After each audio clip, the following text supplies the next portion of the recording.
primary ignition.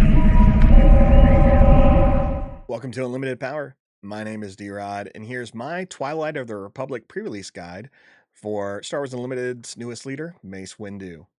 Now, if this is one of your first time watching my guides, I always want to start off by saying the goal here is to look at the leader and their abilities and find commons and uncommons within the set that are going to work well with them. Yes, there are going to be some strong rares and legendaries, and I may discuss one of them in this guide, but your chances of getting them within the 6 booster packs that you receive within your pre-release kit, or separately if it's a sealed event, limits your chances of rares and legendaries. So let's focus on the cards you're going to see the most of. Let's start by looking at Mace Windu as a leader and what he does when he's a unit and in the leader zone. In the leader zone, you can use an action with Mace, pay 1, and exhaust him. Already 3 different conditions. And it says deal 1 damage to a damaged enemy unit. Then, if it has 5 or more damage on it, deal 1 damage to it. Okay. So there are 4 conditions here. 1, it's going to cost you an action. 2, it's going to cost you a resource. 3, you can only do this once per phase because it exhausts itself. So you need to make sure you are upright. And last, your opponent's unit has to be damaged for you to use this ability. Okay, I don't mind dealing 1 damage. I don't necessarily mind paying 1 for 1 sometimes, but it means you may not be doing it that often early on in the match, especially knowing you're trying to leave damaged units on your opponent's side of the board. Now, if they have 5 or more damage, I like that you can hit them for 2. Good value there. But again, it means you're swinging into units or damaging them in some way. Now, as an epic action, if you control 7 or more resources, you can deploy Mace. And when he's deployed, he is a 5/8. Because he costs 7, this means you can do this as early as turn 6. Now, when deployed, Mace says you can deal 2 damage to each damaged unit in play. So damaging a lot of your opponent's units can be effective. Having a lot of them out and damaged may also be effective, but it doesn't sound like a fun winning strategy. But there are ways you can set this up that it works for you. And I think that's what you want to do here is when you get to turn 6 and you want to deploy Mace, you want to look at the board and say, how many damage units are out there and how many of them will die once Mace is deployed. That's really what you're trying to consider here. If you really need the 5/8 out on board, put him out there. If you really want to maximize his deployment, it's good to ask those questions. Let's take a look at some of the cards that are within his leadership aspect that I think work well with this. The first one's going to be the low altitude gunship, a 6-cost unit with Overwhelm, which allows it to attack enemy units, and any excess damage that goes past their health goes to the opponent's base. It's a 6/5 ground unit. Don't be confused that it has the word ship and you see a ship on it. Just kind of remember it's there, it's on the planet, it's literally hovering above the ground. It is a ground unit, it is not in space. Now, when played, you can choose an enemy unit and deal 1 damage to it for each friendly Republic unit. So this will damage stuff on play. It can come out the same turn as Mace, which is why I like it. You really need cards that are dealing damage to your opponent's units. Maybe it's not finishing them, but that's where Mace can do the cleanup. Batch Brothers is a 3-cost unit that gives you another Clone Trooper token in play. Those tokens are 2/2 units, and using them to swing into your opponent's units could weaken them, making Mace's ability assist you in finishing them off.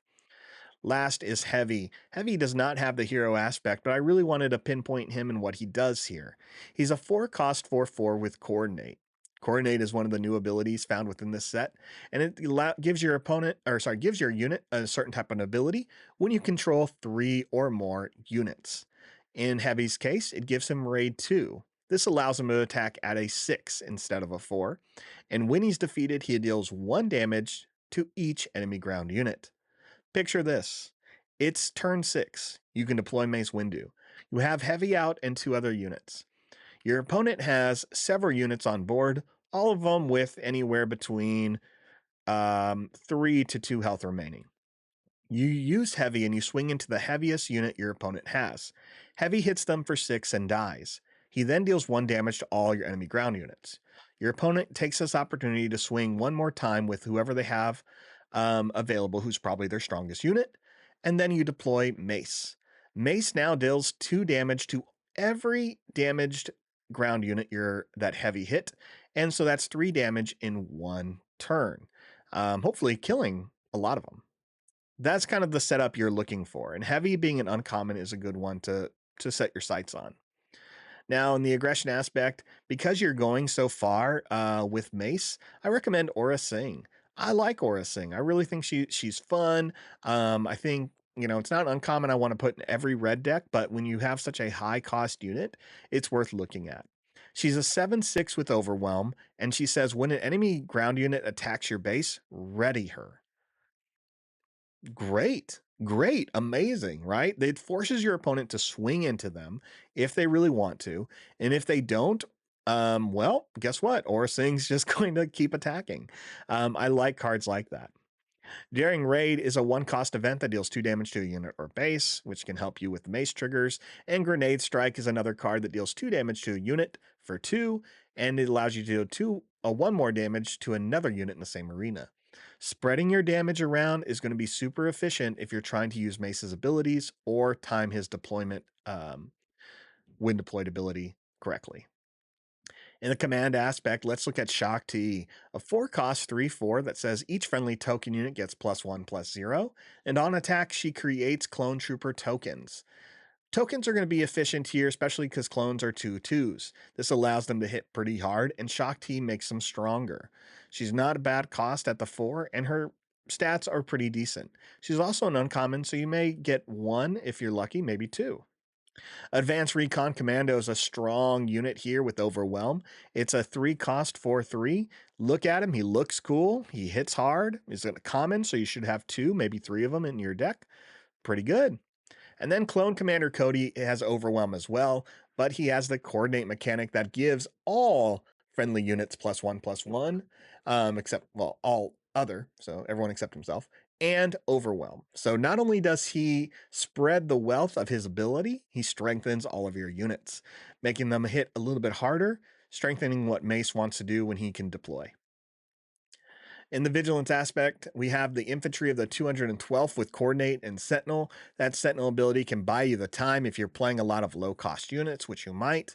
So it may be very influential there.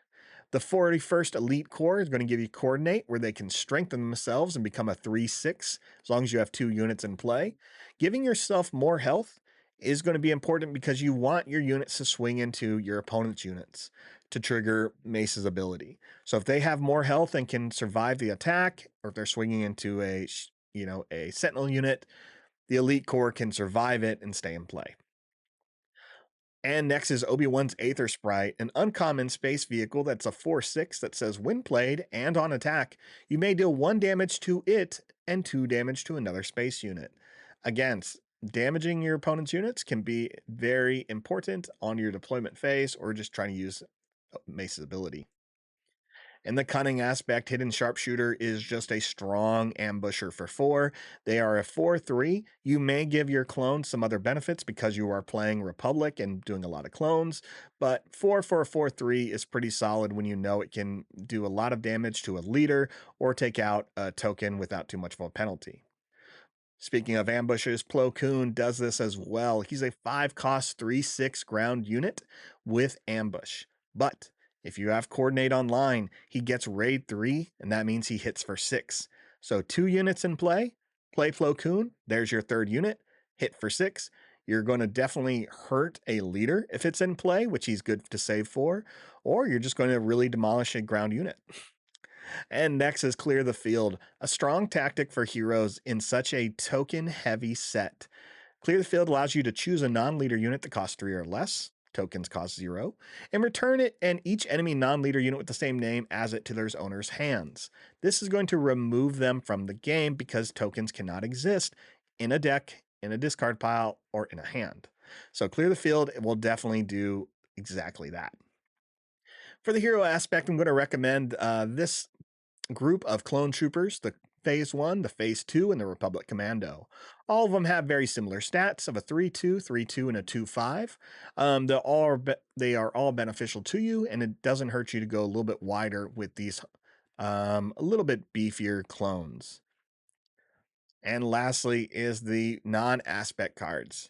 Now, I'm going to recommend Brain Invaders. Why? There's a rare card that most people don't want to play because it says each leader loses all abilities except for epic actions and can't gain abilities. Mace's ability is decent, but it's not super strong.